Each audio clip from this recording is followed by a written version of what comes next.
Sorry. Good evening. So tonight I just want to talk just real briefly about being reluctant to do things that make us uncomfortable. Um, I'm not the first to talk about this. I know I'm not going to be the last, but it's kind of on my brain just exclusively for the reason that I am standing up here right now. So I was asked a couple of weeks ago if I could come speak tonight for this, and my first thought was, oh no.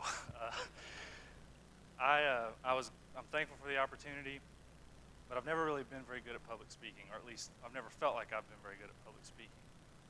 It's something that makes me very nervous and very uncomfortable, but I think it kind of goes to the point of sometimes we need to do things that make us uncomfortable. Um, I've never been good at that, so I'm speaking to myself as much as anybody here.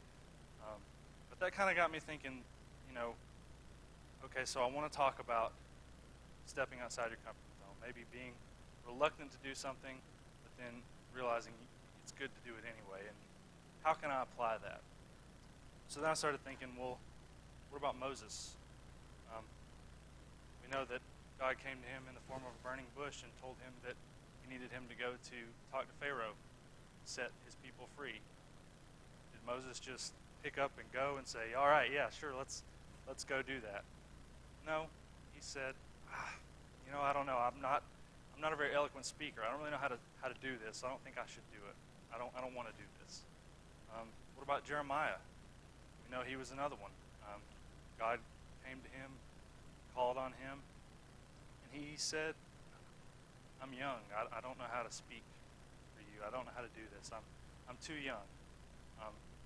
And that one especially spoke to me because I feel like, wow, that's been an excuse for me a lot. Well, I'm young. I'm intimidated because all these people that are knowledgeable, who am I to step up and who am I to speak when there are so many better speakers? And then I thought about Jonah, who was so afraid he literally tried to run away. He tried to hide from God.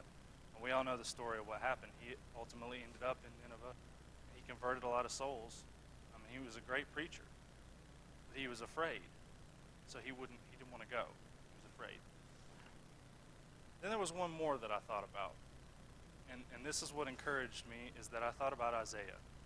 Because his attitude, unlike the three I mentioned before, was, what can I do?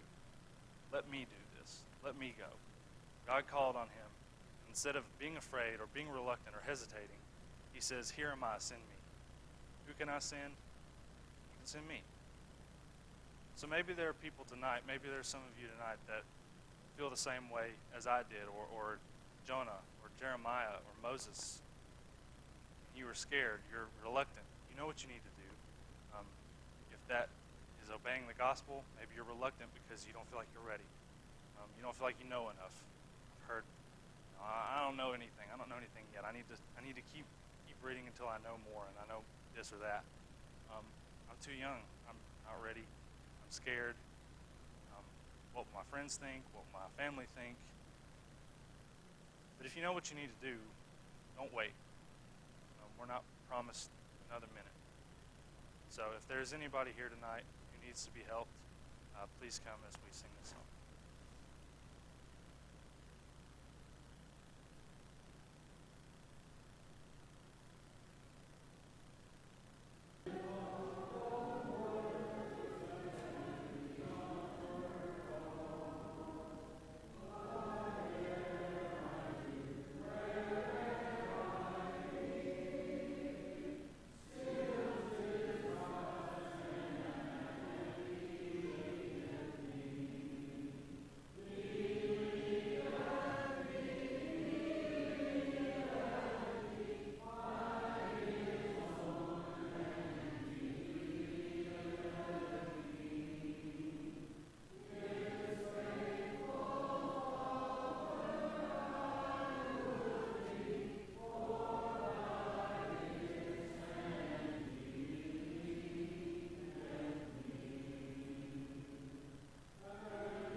Good evening. Can everybody hear me?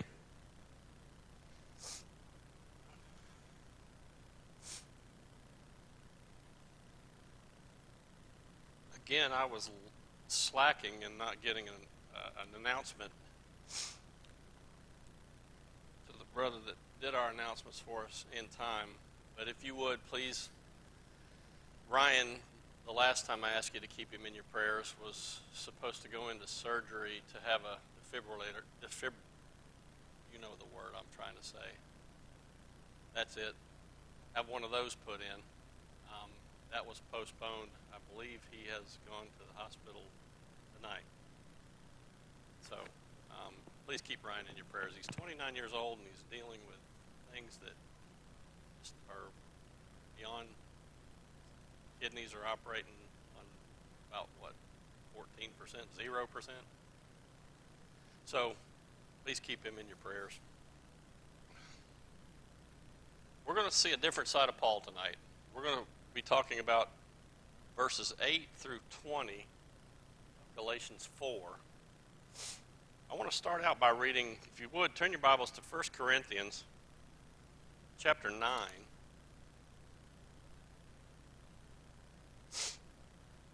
And I apologize in advance for the sniffling. I'm at the tail end of a cold. If it gets annoying, I'll just take the microphone off. 1 Corinthians chapter 9, starting in verse 19. For though I am free from all, I have made myself a servant to all, that I might win more of them. To the Jews I became as a Jew, in order to win Jews. To those under the law I became as one under the law, though not being myself under the law, that I might win those under the law. Those outside the law, I became as one outside the law, not being outside the law of God, but under the law of Christ, that I might win those outside the law. To the weak I became weak, that I might win the weak. I have become all things to all people, that by all means I might save some. Turn to 2 Timothy chapter 4, if you would.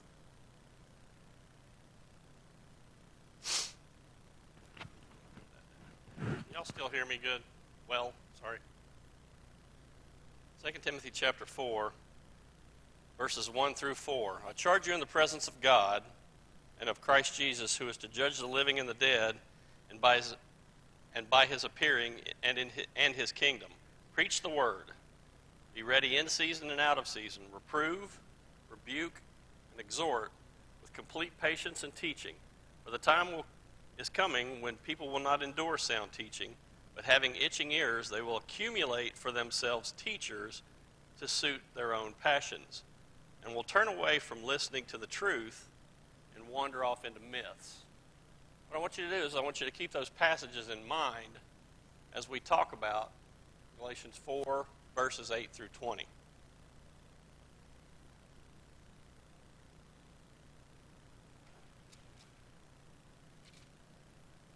Starting in verse 8, we're going to read through verse 11. If somebody with a nice loud voice would like to read that for us, we'll get started. 8 through 11 of Galatians 4.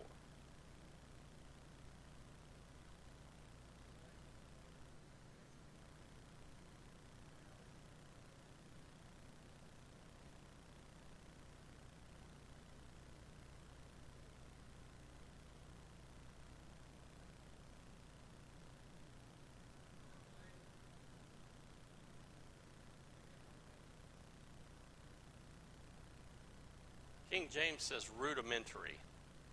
I love that word, rudimentary. The word rudiment means unwrought. It means undeveloped. Something that you would teach a child or a novice. But let's go down through here. The assumption at this point, based on the first verse or so, first couple of verses, is that Paul is speaking strictly to Gentiles here. Is that the case? We're going to read a couple of passages that make me think that maybe that's not completely the case, that he's just speaking to the Gentiles. Obviously, he talks about that you didn't know God and you weren't known of God. And for the most part, he is speaking to the Gentiles here.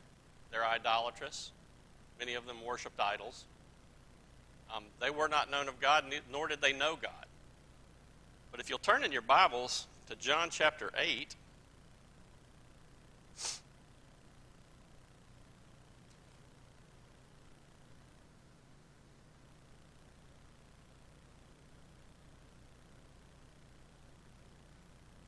we'll look at verses 54 and 55.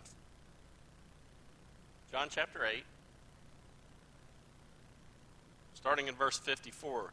Jesus answered, If I glorify myself, my glory is nothing. It is my Father who glorifies me, of whom you say he is our God. But you have not known him. I know him. So he's talking to Jews here. They said, we know God. They worshiped the one true and living God. But did they know God? Well, it's possible that Paul's speaking to both the Galatians that were Jewish and the Gentile Galatians. Look at John 16 and verse 3.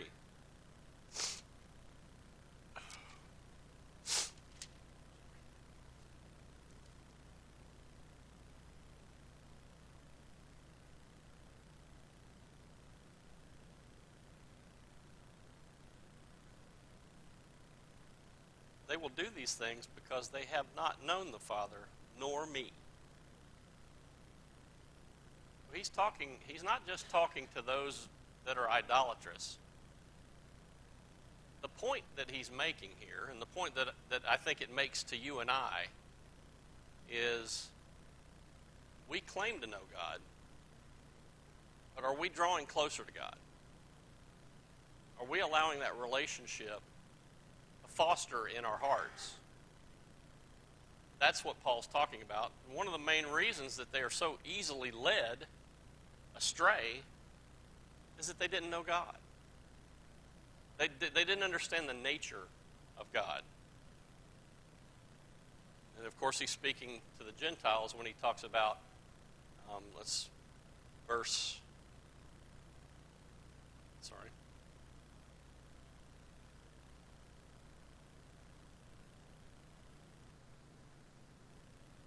8, formerly when you did not know God, you were enslaved to those that by nature are not God's.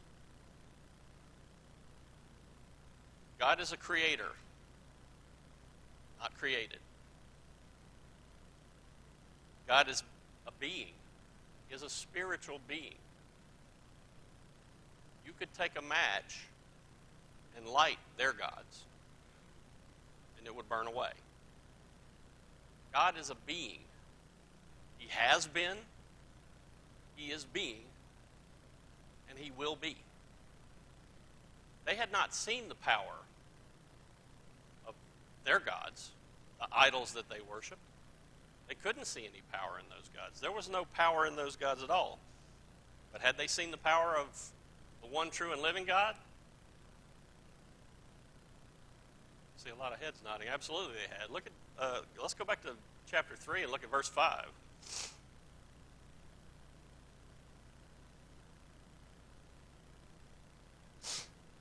Does he who supplies the Spirit to you and works miracles among you do so by works of the law or by hearing with faith? Miracles among you. They had seen the power of the one true living God. And they wanted to go back to something that had no power to save them whatsoever. You see why Paul's so baffled? I mean, parents. Hands. How many parents? All parents. Do you know that frustration? Well, of course you do. Paul's frustration lies in the fact that he doesn't understand why they would want to go back to something that's harmful to them. And as we'll see here in just a minute, he doesn't understand why he's become their enemy because he tells them the truth. And we'll get into that in just a second.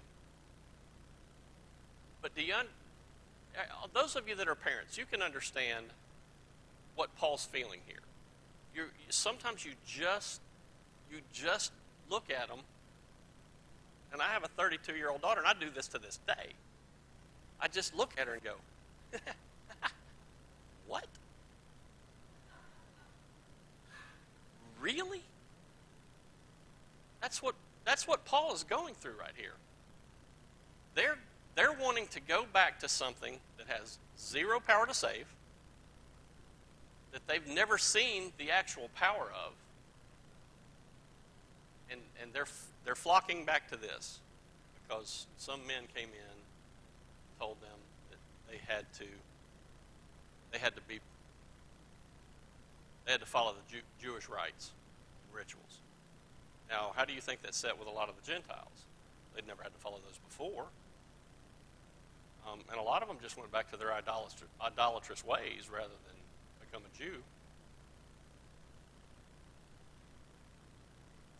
Look at Genesis 1, verse 26. Almost everybody in here is going to know what it says. He said, let us make man in our image. Is he talking about physical look? He's talking about we're spiritual beings.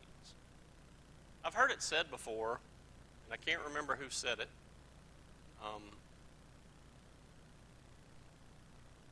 People will say, you have a soul. You don't have a soul. You are a soul. You have a body. We were created in God's image. We are spiritual beings. This is the extra. The soul is what we are. They were shown a spiritual way of living, and they chose to go back to a weak and rudimentary fleshly life. Keeping of rituals, the keeping of rites. Turn to Matthew 6.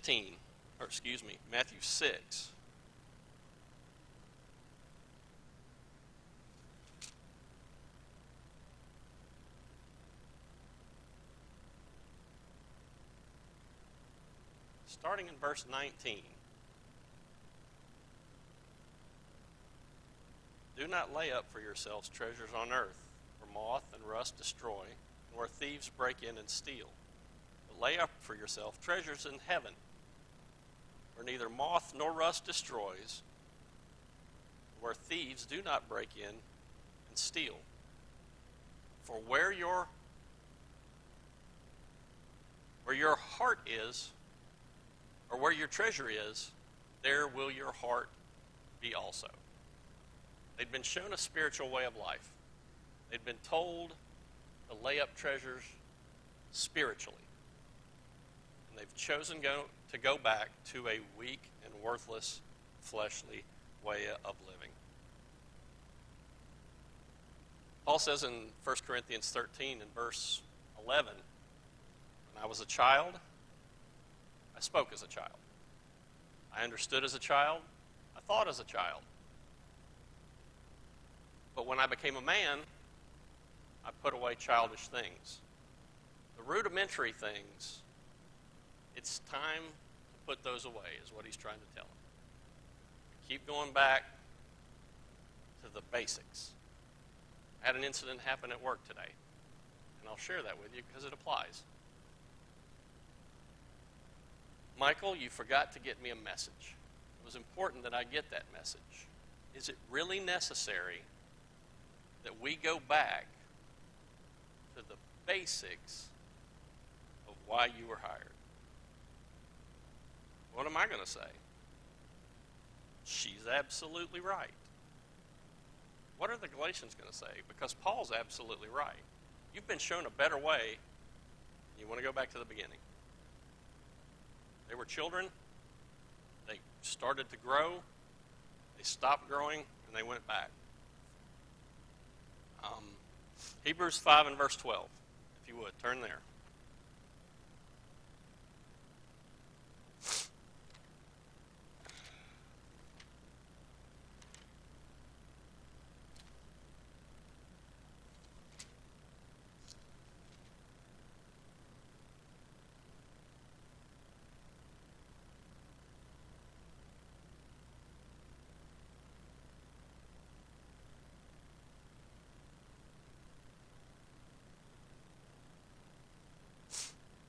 So by this time, you ought to be teachers. You need someone to teach you again the basic principles of the oracles of God. You need milk, not solid food. One of the main reasons, what's the takeaway? What's the takeaway for us?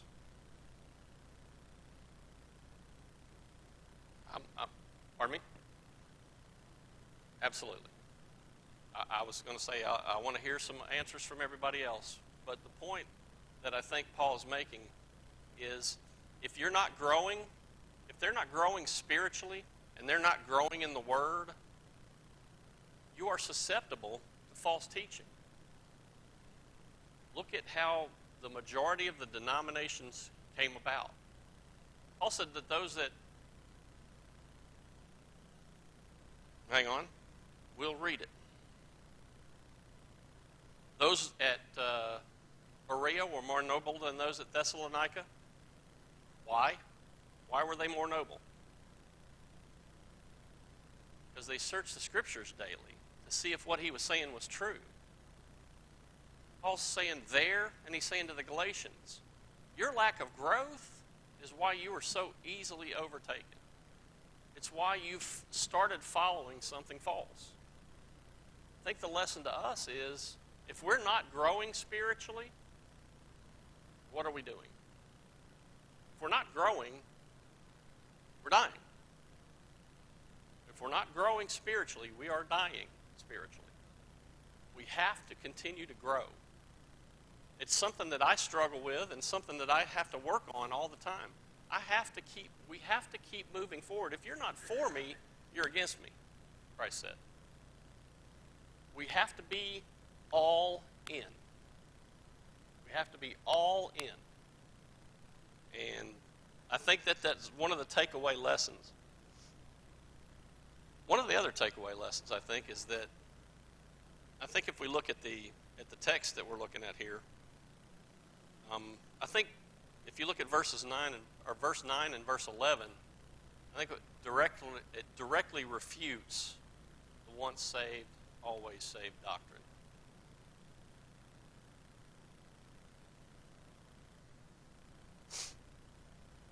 Verse 9, but now you have come to know God, or rather to be known by God. How can you, what? Turn back.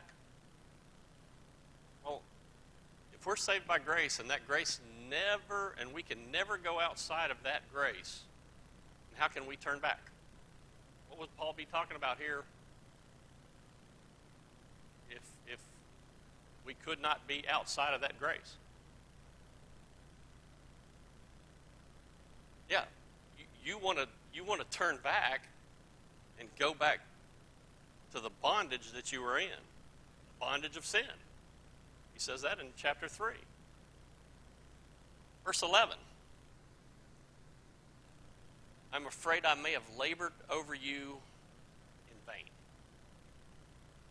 Well, if he labored over them, and if once they received the grace, that grace was always going to be there, and that never went away, and you could never get outside of that grace, how could Paul have possibly labored in vain? Couldn't have. I like to have arrows in my quiver when I'm discussing, when I'm trying to give an answer for the hope that lies within me, we're told in Peter. I like to have arrows in my quiver, and this is another arrow you can add to your quiver when you're talking with people in the denominational world about these particular doctrines. Matthew 15 and verse 9 says, in vain do they worship me, teaching as doctrine the commandments of men. They had been given the word through an apostle of Jesus Christ. They had seen that word confirmed, and they were going back to the rudimentary practices of Judaism because some man that they didn't search the scriptures to see if what he was saying was true. They didn't test nothing. They didn't hold his feet to the fire about anything. They just accepted it. Why do you think that they just accepted it? Because because they weren't spiritually strong enough not to. They hadn't grown. I think it's a powerful lesson to us today, how easily we can be overtaken if we're not moving forward spiritually. I heard this said one time, and some of you that are friends with me on Facebook, you've seen me post this. If your religion is not making you more spiritual, then it's possible it might be a ritual. Are we sitting in the pew going through the motions?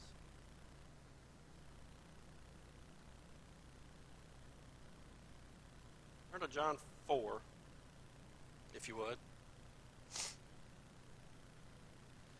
And I know this class is starting to sound a little bit like a sermon, but I honestly believe that this is the meatiest part of everything that Paul wrote to the Galatians.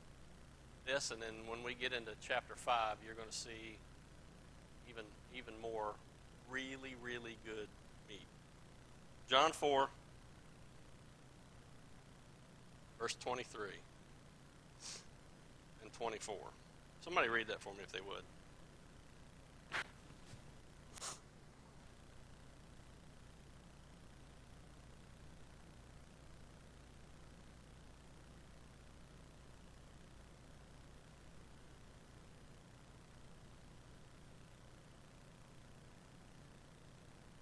So what is Paul saying to the people here in Galatia? He's saying you're wanting to observe rituals. You're observing days such as the Sabbath. You're observing seasons such as, name one that people observe nowadays. Think of a season that people observe. Lent, maybe? Well, shouldn't we be striving at all times? Why would we just do that during Lent? Another one that comes to my mind, Easter. Folks, we celebrate Easter every first day of the week. Death, burial, and the resurrection of Jesus Christ is what we're here to commune with, what we're here to worship God for every first day of the week. Paul's saying you're getting caught up in fleshly things. You've been shown a much better spiritual way.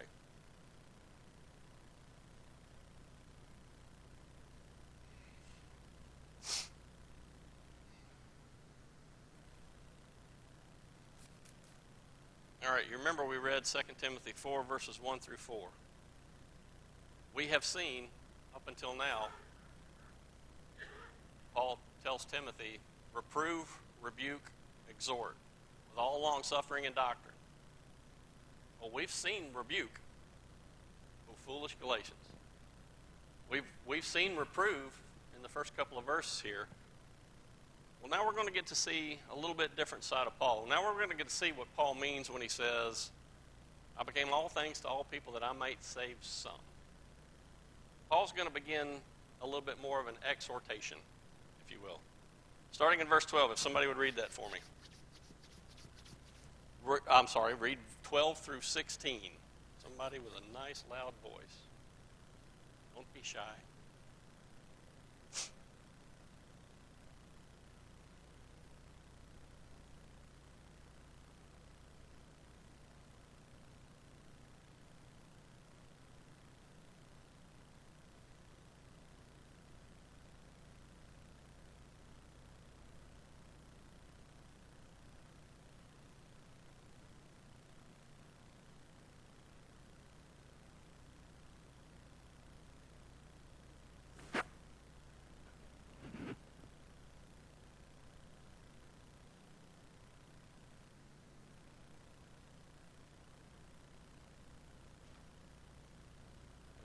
Have I now become your enemy by telling you the truth? How many times have we heard that? Back to the parents of children. How many times have we thought, are you all of a sudden, do you hate me just because I'm trying to tell you something that's true? I'm trying to help you out? I am begging you to become like me, Paul says. I am begging you to become like me. That's what the word entreat means. I am begging you to become like me. How many times has Paul said that before? Look at 1 Corinthians 11 and verse 1. Paul says, imitate me as I imitate Christ.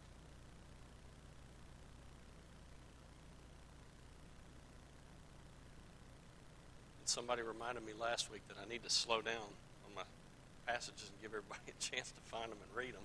So I'm going to slow down. I'm going to take it down a little bit. You've had a chance to get there and take a look and see whether that one's right. Look at 1 Corinthians chapter 4.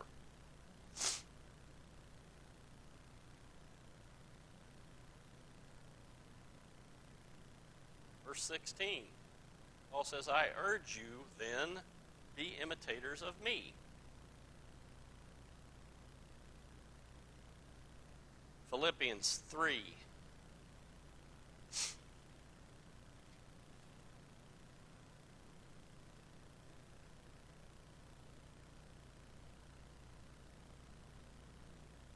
Verse 17. Brothers, join in imitating me and keep your eyes on those who walk according to the example you have in us. Why is Paul saying to imitate him? Real specific answer. Why is Paul saying that you need to imitate him? Because he's imitating Christ. I've shown you the example. But what is the underlying meaning of what Paul is saying? Imitate me as I imitate Christ, and only as I imitate Christ. Do not imitate me or emulate anything that you see that is not Christ-like. So we have to be really careful when we start leading people. I think this is the takeaway here, that we are imitating the Master. Because otherwise we're taking people down a dark road. He says, since I became like you. There's a variety of things that people, commentators that I read, think that Paul might mean by this particular turn of phrase that he used. I think he just simply means, I was at one time enslaved by the law of rituals and rites as well. And I was a Pharisee among Pharisees, which he's probably heard them say, or they've probably heard him say, excuse me. He said, I was no different than you are right now. And I turned away from it. I see a better way. And he says, you did me no wrong. It seems odd when you look at it in the context, but it's just it's the language. I'm too old to actually speak hip, but what the young people would probably say today is, I ain't mad at you. That's what Paul's saying here. I ain't mad at you. You haven't hurt my feelings. It's not about my feelings. It's never about Paul with Paul. But he says, I ain't mad at you. That's not the reason for the rebukes.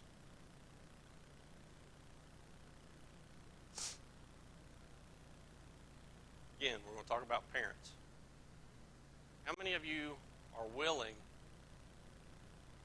for your children to be angry with you, deliver to them what is best for them? Look at all the hands go up. I've told my daughter a number of times when she was younger, sweetheart, I like it if we were one day friends, but God's going to hold me accountable.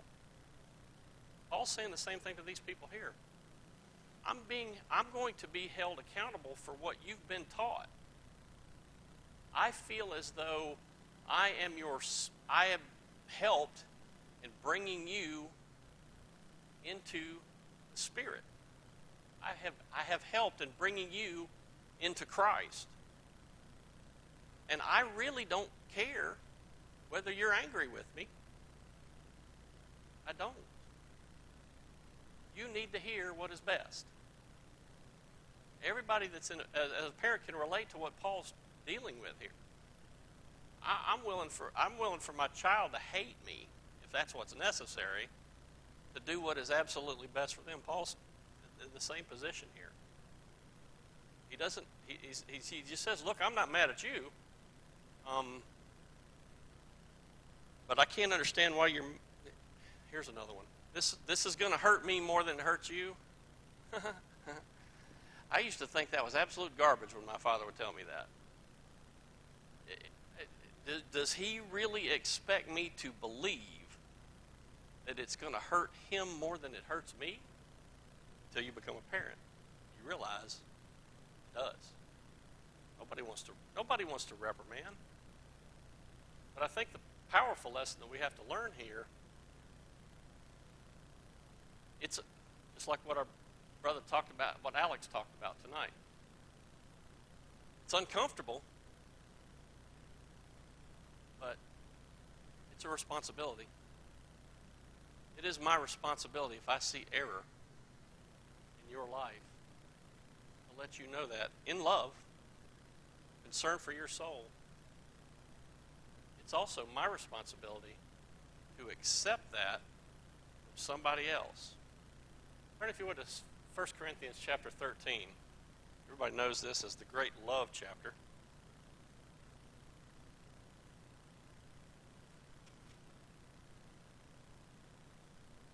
And I have said of this before, and please don't misunderstand me. This is the inspired Word of God. This is God's words breathed out, written down by men. It is the inspired Word of God. But if you took that out of there, if you took completely that context out of it and looked at verses 4 through 8 of 1 Corinthians, it's one of the most powerful things, in my opinion, that's ever been written by anybody. The Word of God says, 1 Corinthians chapter 13, verses 4 through 6, love is patient and kind. Love does not envy or boast. It is not arrogant or rude. It does not insist on its own way. It is not irritable or resentful. It does not rejoice at wrongdoing, but rejoices with the truth. If we look at what Paul's saying here, Paul's basically saying, don't be mad at me because I'm trying to do what I believe is best for you. Love is not irritable. We talked about that word once before. The word irritable there is from a Greek word, and I do not remember the Greek word, but I do remember what the more literal translation of that word is. That word is from a Greek word that more literally translated means touchy. Do we get touchy? We can't afford to get touchy, because if everything is done in love, it's being done for the right reasons.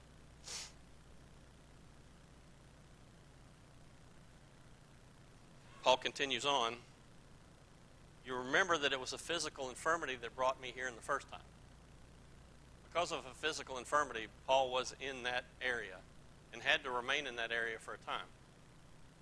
Now I'm going to ask you a question, because this is what I believe. How did Paul preach? How did Paul preach the gospel? And answer me any way you think. Huh? Absolutely. So Paul's saying, I was here, I was sick, and I was in your presence. And I preached hard at you. But you didn't think any less of me. You didn't think me a burden on you. You took me in. You cared for me. You would have even gouged out your own eyes and given them to me. Where did that go? Paul's saying, where did that go? A few men came in here and started telling you that there was something besides the gospel that you needed, and you bought into it, they told you that I wasn't a real apostle, you bought into it, they told you that I didn't have your best interest at heart, and you bought into it. Do we do that today? Yes, we do. Yes, we do. Paul says, where's the blessedness now? Where's the love, man? You guys took me in here when I was sick and in this area. I preached hard at you, and I was a burden. And you didn't treat me that way. And you're going to listen to what these men said, and you're going to turn on me because of that. Am I your enemy now because I'm telling you the truth? Am I your enemy because I'm telling you the truth?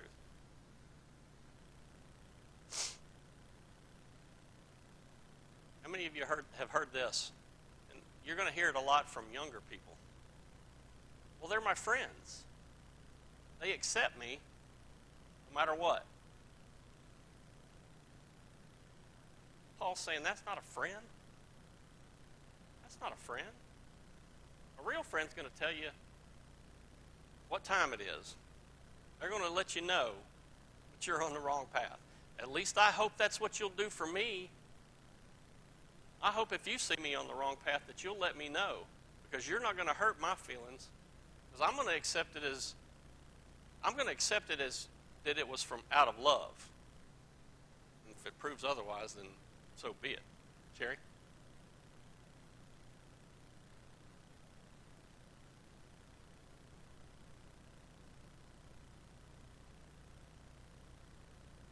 Absolutely, positively, couldn't be better said.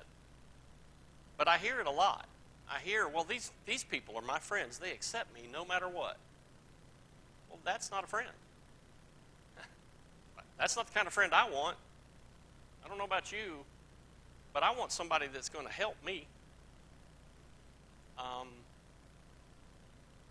want somebody that's going to put me back on the right path if they see me on the wrong one. Absolutely, positively. 2 Timothy 4 and verse 3. I love the way that this is translated in the ESV.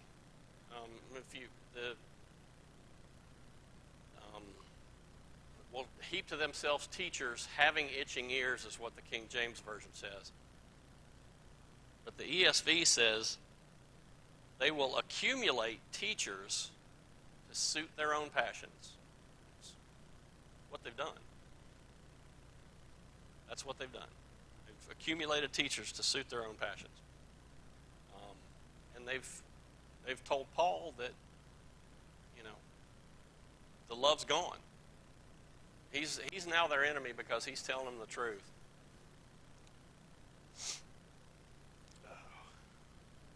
Verse 17 and 18. Somebody read that for me if they would.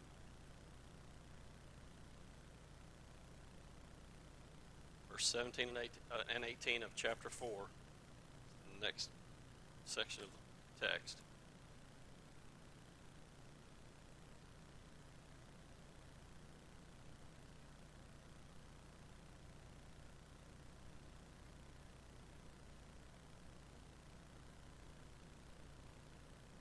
You are putting faith in these men because they are making a big deal about you. Why are they making a big deal about you? Why are they making much of you? Paul's saying, look at the motive. Let's not just accept, they're making me feel good about me. Accumulating for themselves teachers after their own desires. What he's saying. Again, they're making much of you, but why are they making much of you? Well, they're making much of you because they want you to make much of them. They're shutting you out from me, and that's the one that I think. Do you think Paul thinks, I don't know, that's an awful lot of you thinks. That's a whole lot of speculation. But I don't believe that Paul actually thought that these men believed what they were teaching. I really don't. I don't believe And if they did, I think that's why he's so completely baffled that God's grace is and Christ's blood is not enough. I don't really believe. I think he really believes that these men are just out to sabotage what he's doing. I think he believes that these are hard, I guess we'd call them right-wing Jews that didn't want Gentiles to have any chance at salvation. I don't think he really believes that they believe what they're teaching.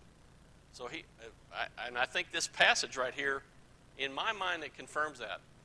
He's saying, go back to it.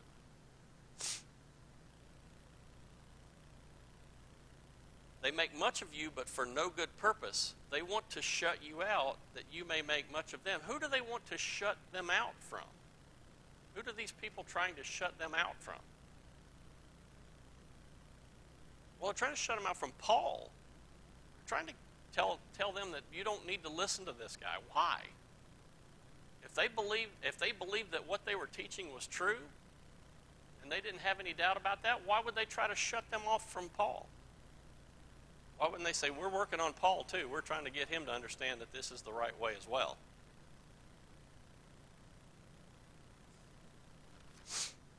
Oh, we're going to get so close to getting finished. They want your accolades and they want your praise.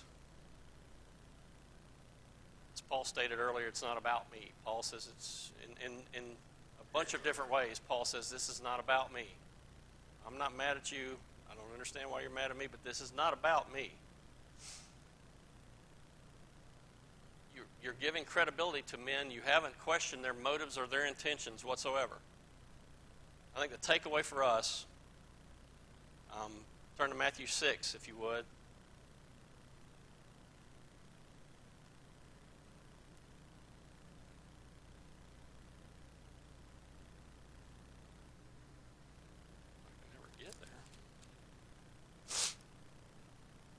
Matthew 6, verses 1 through 5.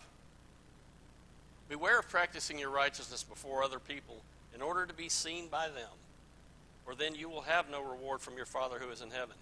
Thus, when you give to the needy, sound no trumpet before you, as the hypocrites do in the synagogues and in the streets, that they may be praised by others. Truly I say unto you, they have received their reward. But when you give to the needy, do not let your left hand know what your right hand is doing, so that your giving may be in secret, and your Father who sees in secret will reward you. Motive. Paul's saying, what was their motive? We need to ask ourselves, what is our motive? Again, I go back to, if your religion is not making you more spiritual, then it might be ritual. We're doing it to be seen by other people. I've said this before, and you've heard me say it before. If I'm letting my light shine in here, well, then that's to be seen by somebody. Because out there is where the darkness is. If we have to have light, if we have to have lights shining in here, Jesus is the light. He's already in here. He's among us. That light's already in here. We don't need to let our light shine in here. We need to let our light shine out there. Paul's questioning their motive. He's questioning their heart. Psalms 19 and verse 14. Psalms 19 and verse 14. And we're going to get finished today. We have to run just a tiny bit long. We're going to get finished.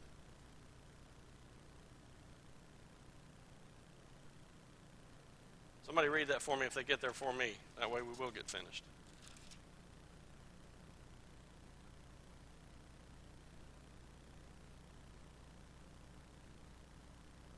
One of our brothers says that every time he gets up here, and that's absolutely, positively powerful. Where is my heart? God knows where my heart is. Again, spiritual or ritual? And love. Go back to 1 Corinthians. Chapter 13. And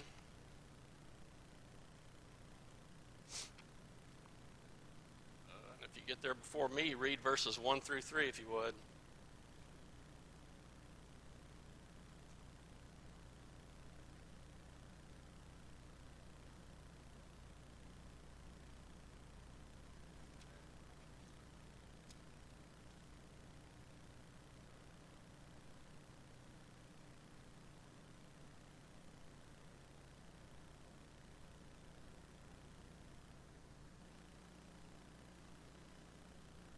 Paul's saying. Is it about love or is it about being seen? He's questioning whether there's love there. He's telling them, you know I love you. And you loved me at one point. These men have come in here with false motives. They're wanting to be seen by men. They're wanting to get their accolades. They're wanting to get their attaboys and their pats on the back. They're wanting them to come to them, but for the wrong reasons. Motive, heart, and love are absolutely paramount. Again, I'm going to say it one more time. Spiritual or is it ritual? I think that's our takeaway from this section. The biggest takeaway we can get from this section of Galatians 4, 8 through 20. Is it spiritual or is it ritual? Verses 19 and 20 of Galatians 4. My little children, for whom I am in anguish of childbirth until Christ is formed in you, I wish I could be present with you now and change my tone, for I am perplexed about you. We're getting really close to done. This is where I was going to have a little bit of open discussion about, again, Paul's talking about the pain of childbirth. And ladies that have been through this, you understand the trepidation that leads up to it. You understand the anguish that you go through during it. But the elation when they lay that child on your chest. That's what Paul's saying. I feel like that baby was laid on my chest, and now I'm going through it again. I'm going through the anguish again. How many parents can relate to that? Where you've looked in their eyes and thought, what are you thinking? That's what Paul's saying. And he says, I wish I could be present. Why does he wish he could be present? This is something that I've been preaching about for years. There is no emotion in a text, is there? And that's the mode of today, texting. Everybody texts messages, and they get into big text discussions. Paul's saying, I can't write down and change my tone. I'm so perplexed. I wish I could be with you and look into your eyes. Maybe I could gather, what are you thinking? If you ever want to just grab your child and just look at them and go, is there anybody in there? I know my father's done it to me. I'll guarantee you he's looked in my eyes and thought, is there anybody home? Did I really produce this? Paul's saying, I'm so perplexed. I'm bewildered. I'm bewitched because this is not that complicated. I wish I could be with you so I could look into your eyes and maybe I would be less perplexed. I wish I was with you so that I could change my tone and you could understand how fervently I am praying that you will turn away from what you're in the middle of right now. I appreciate your attention, and we'll start in chapter 4, verse 21, and we'll look at the parallels of Sarah and Hagar.